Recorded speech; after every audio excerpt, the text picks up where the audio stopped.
আসসালামু আলাইকুম, সবাইকে স্বাগতম জানাচ্ছি আমার নতুন একটি ভিডিওতে।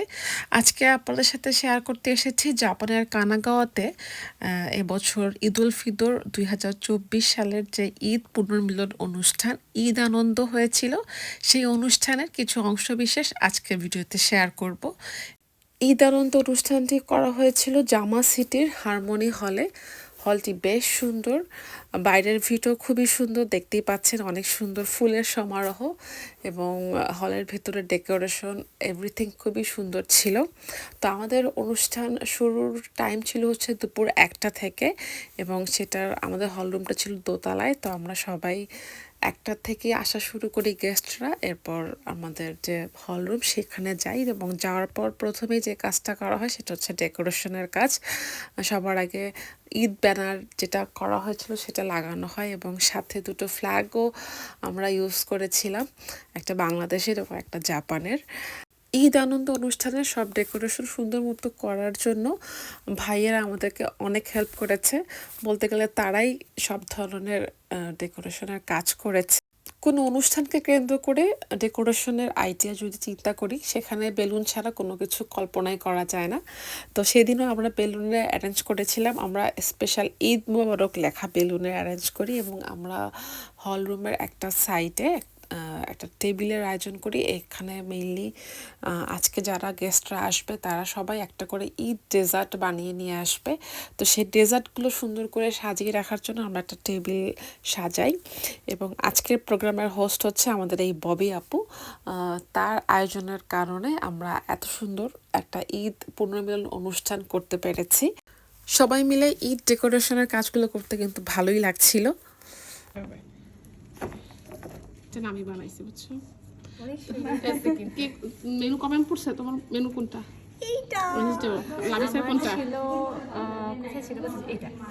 আমি হচ্ছে 1 নম্বর পায়েস। ঈদ আনন্দ অনুষ্ঠানের ডেকোরেশনের কাজগুলো এবার আমি করেছিলাম, কারণ আমি আগেও বলেছি আমার এই ধরনের কাজ করতে খুবই ভালো লাগে। আর সাজানোর সময় আমাকে হেল্প করেছিল হচ্ছে লামিসা এবং লিজা। ওরা দুইজন হেল্প না করলে আসলে এত অল্প সময়ের মধ্যে ডেকোরেশনগুলো কমপ্লিট করা হয়তো সম্ভবও হতো না। আর আমরা সেদিন আরেকটা ছোট রুম ভাড়া নিয়েছিলাম এবং সেই রুমে ঢোকার যে এন্ট্রিটা সেটা খুবই সুন্দর ছিল, আপনারা দেখতেই পাচ্ছেন। এই এন্ট্রি দিয়ে যারা ঈদের পোশাক পরে হেঁটে আসছিল তাদের প্রত্যেককেই অনেক গর্জিয়াস লাগছিল। তো এই রুমটাতে মেইনলি আমরা যারা বাচ্চারা আছে তাদের যাতে ফ্রিভাবে খেলতে পারে ওদের জন্য এই রুমটা নেওয়া হয়েছিল। তো আমার বাচ্চারাও এখানে এসে অনেক খেলাধুলা করেছে, আমিও এসেছি, ছবি তুলেছি। তো এর মধ্যে মোটামুটি সব গেস্ট চলে আসে এবং তারা সবাই তাদের পছন্দের ডেজার্ট বানিয়ে নিয়ে আসে। তো আমরা আস্তে আস্তে সেগুলো আনপ্যাক করি এবং টেবিলে সাজাতে থাকি। তো মোটামুটি গেস্ট সবাই চলে এসেছে এবং অনুষ্ঠান পুরোপুরি শুরু হয়ে গিয়েছে। সবাই যার মতন এনজয় করছে, কেউ গল্প করছে, কেউ ছবি তুলছে, কেউ ভিডিও করছে, বাচ্চারা দৌড়দৌড়ি করছে, সব মিলে খুবই সুন্দর একটা পরিবেশের সৃষ্টি তখন সেখানে হয়ে গিয়েছিল। আমরা সবাই মিলে গিয়েছিলাম ঈদ আনন্দ করতে, তো সেজন্য সবাই ঈদের পোশাক পরে এসেছি। সবাইকে মাশাআল্লাহ অনেক অনেক সুন্দর লাগছিল, আপুদেরকে, ভাবিদেরকে, আমাদের ছোট বোনদেরকে এবং আমাদের সবার বাচ্চাদেরকে এত এত সুন্দর লাগছিল সেটা বলে বোঝানো যাবে না। তো সবাই মিলে ছবি তুলছিলাম, ভিডিও করছিলাম। আর সেদিনের অনুষ্ঠানের সবচেয়ে ছোট্ট যে গেস্ট ছিল সে ছিল হচ্ছে আমাদের সবার প্রিয় আব্দুল্লাহ। আমার মনে হয় ও এই প্রথম এত বড় একটা অনুষ্ঠানে বা এতগুলো মানুষের সাথে সে ঈদের আনন্দ শেয়ার করতে এসেছে এবং এটা তার জীবনের প্রথম ঈদ। আব্দুল্লাহ সহ সেদিন ছোট বড় বিভিন্ন বয়সের বাচ্চারা আমাদের সাথে ছিল, তাদেরকে নিয়ে একসাথে করে ছবি তোলার অনেকবার চেষ্টা করেছি এবং ছবিও তুলেছি। তো ছবি তোলার পর্ব শেষ করে তারপর শুরু হয় আমাদের খাওয়া দাওয়া পর্ব, কারণ তখন অলরেডি দুপুর হয়ে গিয়েছিল, 2টা 2:30 বেজে গিয়েছিল হয়তো। তো খাবারের আয়োজনটা আমরা সেরে ফেলি হচ্ছে ছোট যে রুমটা ভাড়া করেছিলাম সেখানে। আর খাবার হচ্ছে অর্ডার করা ছিল। তো সেখানে সবাই যার যার পছন্দের খাবার অর্ডার করেছে এবং সেভাবে সবাইকে সার্ভ করে দেওয়া হয়েছে। তো সবাই মিলে এক জায়গায় বসে খুব সুন্দর করে খাওয়া দাওয়া শেষ করেছি। তো খাওয়া দাওয়া শেষ করার পরে আমরা আমাদের সেই বড় হল রুমটাতে যাই যেখানে আমাদের মেইন ঈদ আনন্দ অনুষ্ঠান হওয়ার কথা। খাওয়া দাওয়া শেষ করার পর আমার মেয়েরা অনেকক্ষণ পর তার বাবাকে পায়, তারপর বাবার সাথে ছবি তুলে। আমাদের ছোট্ট গেস্ট আব্দুল্লাহকে সেদিন আমার হাজব্যান্ড প্রথম কোলে নেয়, তারা অনেকটা সময় একসাথে কাটায়, অনেক গল্প করে। এরপর শুরু হয় আমাদের ঈদ আনন্দ অনুষ্ঠান। এখানে কিছু কালচারাল প্রোগ্রাম থাকে, সেগুলো সিরিয়ালি হয় এবং সবার শুরুতে আমাদেরকে কোরআন তেলাওয়াত করে শোনায় হচ্ছে সাদ। সে মাশাআল্লাহ অনেক সুন্দর কোরআন তেলাওয়াত করেছে, কিন্তু আমি ভালো মতো ভিডিও করতে পারিনি। আমাদের আজকের এই দিনটি উপহার দেওয়ার জন্য দুজন মানুষ আমরা সবাই সাথে ছিলাম, খুবই অক্লান্ত পরিশ্রম করেছেন। একজন হচ্ছে লাল শাড়ি, ধন্যবাদ। তাদের কাছ থেকে আমরা 2 লাইন শুনতে চাচ্ছি, তারপর আমরা ব্যাচের দিকে চলে যাব। সবাইকে ঈদের শুভেচ্ছা, ঈদ মোবারক। ঈদ মোবারক। এই প্রোগ্রামটা অ্যারেঞ্জ করা হয়েছে, আর সাথে আছে যে ববি। ঈদ মোবারক। ঈদ মোবারক। দূর দূরান্ত থেকে যারা আসছেন, কাছে দূরে সবাইকে ঈদ মোবারক। পহেলা বৈশাখ, তারপরে ঈদের পরে সবাই মিলে ঈদের আনন্দ ভাগাভাগি করতে পারছে, এজন্য সবাইকে ধন্যবাদ। ঈদ মোবারক। ঈদ মোবারক। শুভ নববর্ষ। চলে যাচ্ছে, চলে রিফাত এই বেচগুলি সব রিফাত তৈরি করছে। ও আমাকে এবারের প্রোগ্রামে অনেক হেল্প করছে, এজন্য ধন্যবাদ। সুন্দর হয়েছে। অনেক সুন্দর। আসলে কি একটা অনুষ্ঠান বা কোনো একটা কাজ করতে গেলে সবার ছোট ছোট হাত দিয়ে অনেক বড় একটা হাত হয়ে যায়, সেই হাতটা মেলে ধরলে দেখা যায় অনেক সুন্দর একটা দিন পার পাওয়া যায়। একটু আমি শারমিন শর্মা, এবার আমি ঈদের ক্রেডিটটা নেওয়ার জন্য প্রস্তুত। না, হাতে তালি হোক। দেখেন হাততালি। তো এখানে হচ্ছে যারা আমরা ডেজার্ট বানিয়ে নিয়ে এসেছি, বিশেষ করে আপু এবং ভাবিরা, তাদের সবাইকে একটা করে বেস্ট পড়ানো হচ্ছে, যেখানে লেখা আছে যে এলো খুশির ঈদ 2024। এভাবে বেস্ট পড়ানোর মাধ্যমে সবার সাথে সবার একটা পরিচিতি হয় এবং আমরা কে কোন ডেজার্ট বানিয়ে নিয়ে এসেছি সেটা জানতে পারলাম। খুবই ভালো লাগছে। আর ধন্যবাদ হচ্ছে পুত্রি আপুকে, আর আরো ধন্যবাদ জানাচ্ছি রিফাত জাহান আপুকে। ওনার মাধ্যমে আসলে এই প্রোগ্রামটা নিউজ পাওয়া। সবাইকে ধন্যবাদ। ধন্যবাদ। এদিকে আমাদের ডেজার্ট টেবিল একদম কমপ্লিট হয়ে গিয়েছে অনেক মজার মজার খাবারে। এর মধ্যে আমাদের প্রিয় মারিয়া ভাবি বানিয়ে নিয়ে এসেছে মিষ্টি, অসম্ভব সুস্বাদু ছিল। এছাড়া আরও যেটা আকর্ষণীয় খাবার ছিল সেটা ছিল হচ্ছে চটপটি।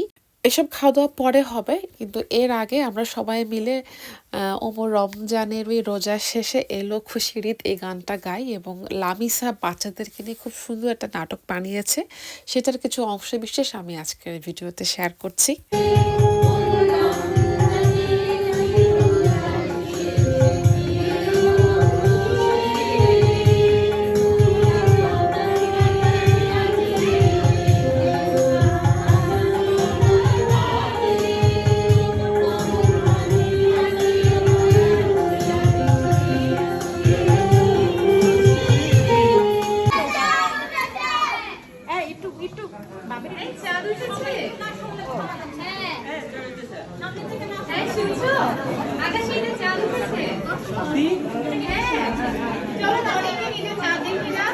তাই তো চলো অনেকক্ষণ একটু চাঁদ দেখি না, চলো কি চাঁদ দেখি। আরে ওই আমি তো কোনো চাঁদ দেখছি না, তুমি দেখছো? না, আমি তো চাঁদ দেখছি না। এ ভাই আপনি দেখেছেন? না আমিও তো দেখিনি। ভাবি, আপনি চাঁদ দেখেছেন? না তো, আকাশে কোনো চাঁদ নেই তো। কিন্তু বাচ্চারা যে বললো, চলো ওদেরকে জিজ্ঞেস করি। হ্যাঁ চলো। বাচ্চারা, তোমরা ঈদের চাঁদ কোথায় দেখেছো? আকাশে তো চাঁদ নেই। চাঁদ ফেসবুকে। ফেসবুক? ও মোবাইল। চাঁদে আইপ্যাডে। আইপ্যাড? টুইটার?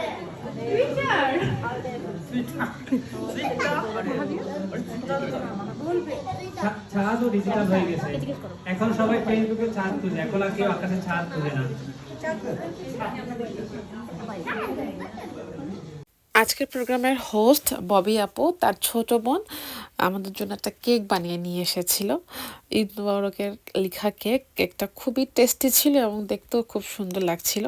তো ববি আপু সেই কেকটা ওখানে সব বাচ্চাদেরকে নিয়ে একসাথে কাট করে এবং বাচ্চারাও খুবই আগ্রহ সহকারে এই কেক কাটার প্রোগ্রামটিতে অংশগ্রহণ করে, কারণ সবারই কেক পছন্দ। তো এই কেকটা মেনলি বাচ্চাদের জন্য করা হয়েছে, পরে বাচ্চাদেরকে সুন্দর করে সার্ভ করে দেওয়া হয়েছে, তারাও খুব মজা সহকারে কেকটি খেয়েছে। তো এরপর আমাদের এখানে কিছু ভাইয়া এবং ভাবিরা আছে যারা খুব ভালো গান করে, তো তাদের কিছু গান আমরা শুনি এবং সেখান থেকে কিছু গান আমি ভিডিওতে রাখি।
এরপর সালমা, লিজা এবং লামিসা ওরা তিনজন মিলে একটা হাসির নাটক করে। সবচেয়ে অবাক করার বিষয় হচ্ছে ওরা ওই জায়গায় বসে নাটকটা প্র্যাকটিস করে আমাদের সামনে অভিনয় করে এবং ওদের অভিনয়গুলো খুবই ভালো ছিল। তো সেই নাটকের কিছু অংশ আমি ভিডিওতে রাখছি, তো চলুন দেখি। আরে ভাবি আর বলবেন না, আসছিলাম রাস্তার মাঝখানে হঠাৎ ইমার্জেন্সি পেশেন্ট ফোন দিল, চলে গেলাম। তা আপনার ছেলে কি করে? এই তো ভাবি ৩২ BCS এ ছেলে ডাক্তার হয়েছে, এখন ঢাকা মেডিকেলে আছে। ও আচ্ছা, BCS ABCD দিয়ে আমি কি করবো? আপনার ছেলে কি মেট্রিক পাস করছে? হ্যাঁ ভাবি, এই তো 2000 সালেও SSC দিল। কি একবারই দিছে? হ্যাঁ ভাবি, SSC টা একবারই দেয়। মানে কি? আমার মেয়ে 3বার মেট্রিক পরীক্ষা দিয়েছে, 3বারই পাস করছে। কি বলেন? আরে আমার মেয়ে তো গুণের অভাবই নাই, কি বলতেছেন? হাই হাই, যেমন যেমন এই যেমন আমার মেয়ের যোগ বিয়োগ গুণ ভাগ সবই আছে। বলেন কি? এটা কিরকম?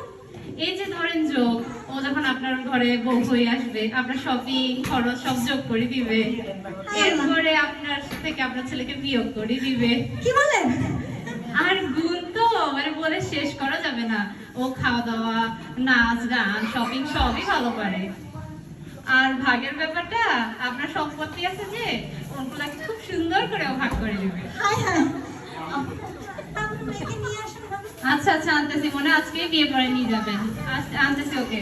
আর সবাই দোয়া করবেন, ছেলের জন্য মেয়ে নিতে পারবো তো?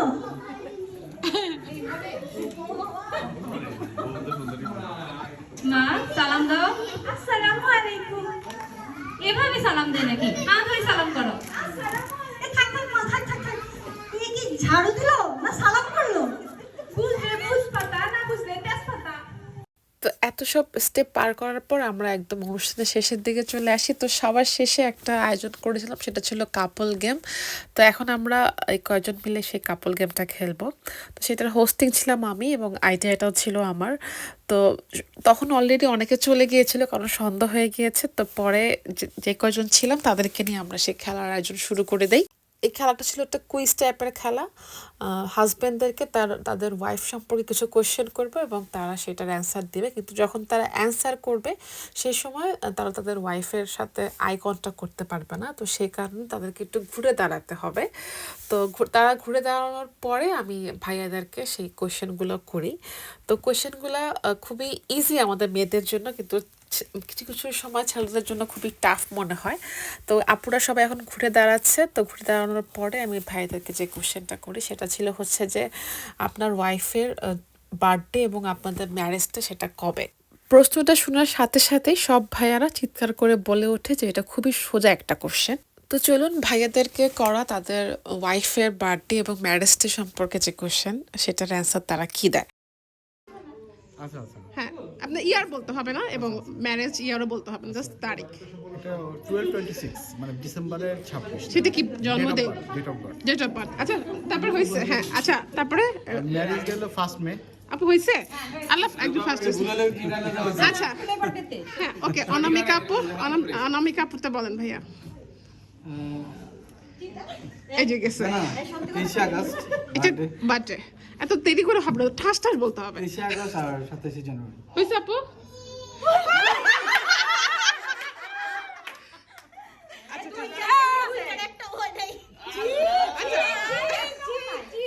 এই, তুমি লিজারটা বলো। আপনার বার্থডে হলো 24শে ডিসেম্বর। আচ্ছা, সার্টিফিকেট অরিজিনালটা ম্যারেজ ডে হইলো আপনার 5ই জানুয়ারি। এই লিজা হাত তুলছো? লিজা কোথায় হয়েছে? আচ্ছা, সেকেন্ড পাওয়া গেছে। এবার ভাইয়া। বার্থডে 18 নভেম্বর হ্যাঁ, আর marriage day 20 October. Salma Salma তাকাও মাছি গাই। হ্যাঁ, বলিস।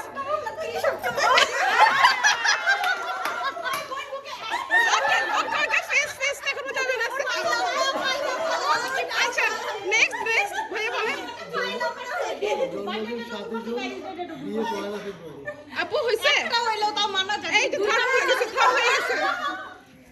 হ্যাঁ, আরেকবার সার্টিফিকেট টিচার মিস্টার করে ডেটটা চেঞ্জ করে ফেলছে। তুমি অরিজিনালটা বলবা, তুমি সেটা বলতে গেছো কেন? তো ম্যারেজ ডে হচ্ছে 28শে জানুয়ারি, তুমি 27শে জানুয়ারি ভাবি বাসায় নিয়ে ভালো মতো পড়ায়। হয়েছে, ফোর্থ পাওয়া গেছে। এই যে আখি বার্থডে হলো 1 জুলাই, 1 জুলাই আর ম্যারেজ হলো আপনার 12 মে। আচ্ছা, আচ্ছা, যারা আউট গেছে দাঁড়াও। হ্যাঁ, আউট করে বের হয়ে যাও। আমি তো আমাকে তো হইছে। হ্যাঁ, আপনি হইছেন। আউট কে হইছে? জামাই শুদ্ধ আউট। আচ্ছা, দ্বিতীয় রাউন্ডে হচ্ছে ভাইয়ারা টার্ন করবেন। হ্যাঁ, হ্যাঁ। আপনি তো আউট ভাইয়া। এর পরের রাউন্ডে আমি আপুদের কাছে একটা কোশ্চেন থাকে, সেটা হচ্ছে ভাইয়াদের বার্থডে কবে। আমি খুব শিওর ছিলাম যে তারা সবাই কোশ্চেনের অ্যান্সারটা পারবে এবং তারা পেরেও ছিল। জন্মদিন ওর হচ্ছে 19শে নভেম্বর। তারপর দীপুর 13ই আগস্ট। হয়েছে? ওকে, ফাইন। 19শে নভেম্বর। 18 এপ্রিল। নভেম্বরের 1 নভেম্বর। এরপর আমরা তৃতীয় রাউন্ড করি। তো সেই রাউন্ডের কোশ্চেন রেখেছিলাম হচ্ছে ভাইয়াদের কাছে। সেটার কোশ্চেন ছিল যে এখানে যারা হাজব্যান্ড যারা আছে তারা সবাই আগে জাপানে এসেছে, এরপর তাদের ওয়াইফরা এসেছে। তো সেই হিসেবে তাদের ওয়াইফরা কবে এবং কোন সালে আসে, তারিখ এবং ইয়ার বলতে হবে। সবার ওয়াইফরা জাপানে কবে আসছে, ডেট এবং সাল। বলেন এবার হলো মনে করে 25শে ফেব্রুয়ারি। এই হইছে, এই ফার্স্ট পেজ ইজ ফার্স্ট। এবার সেকেন্ড কি হবে দেখি? ঘুরেন। আচ্ছা, মনে পড়ছে। আপনার 5ই ডিসেম্বর 2018। Second page, third. এই যে এই ভাইয়া লাড্ডু গুড্ডু গেছে, সে ঘুরে গেছে। আচ্ছা, এটা তো আমি আগে থার্ড কি হবে? বলেন আপনারা বলেন সাথে ফেব্রুয়ারি 9 তারিখ। হইছে? সাল 2007। বলছে। এখন কি হবে?